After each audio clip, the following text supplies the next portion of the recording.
Mr. Hal Heintz. His speech titled, A Fine Art. A Fine Art, Hal Heintz.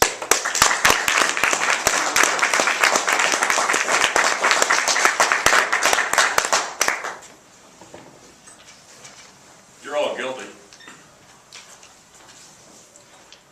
You're not getting out of it. People have seen you do it. Mr. Toastmaster, club members, esteemed panel, glad you're here. We're all guilty of piddling. Oh, in Texas it's piddling. Piddling. The recent journal that came out, the book Southern Living, had an article at the very back by a man named Rick Bragg. He talks about the fine art of piddling. And I think we're all guilty of that, right? Smile if you are. Please make note, many smiles out there. It's not one thing, it's not another. It's kind of in between, right? You don't go over to your ottoman and rest to piddle, and you don't go over to your Posturepedic, sit down and kick your feet up to piddle. You just don't do that. You don't do it. It's not work. You don't toil, and you certainly most of the time don't break a sweat. At least I don't. You never take a break from it.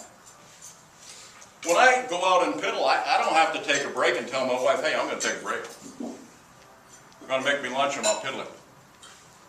You don't go to the coffee shop in between, then come back and start piddling over again. You're not meaning to kill time, but you're out there just killing time. And it's really kind of cool.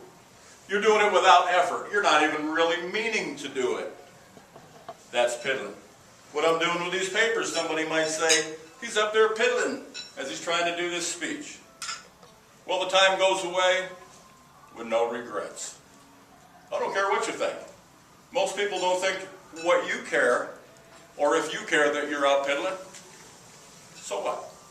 Go ahead and do it. Enjoy it. Now, you just don't go march off to piddle. You kind of meander to piddle. You might stop. That's called a little loafer time.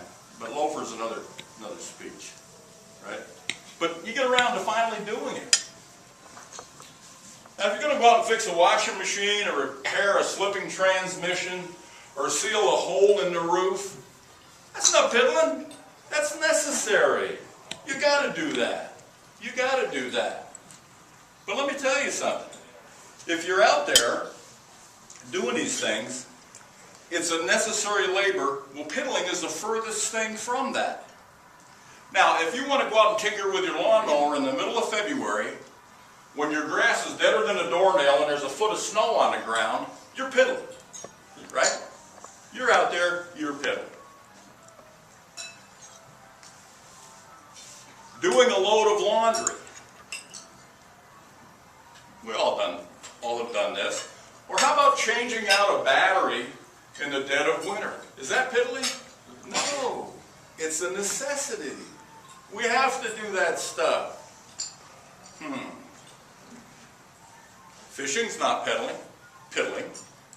But if you're out there sharpening your hooks and re-stringing your lines when your bass boat's covered with a sheet of ice, you're piddling. We're all guilty of the fine art of piddling.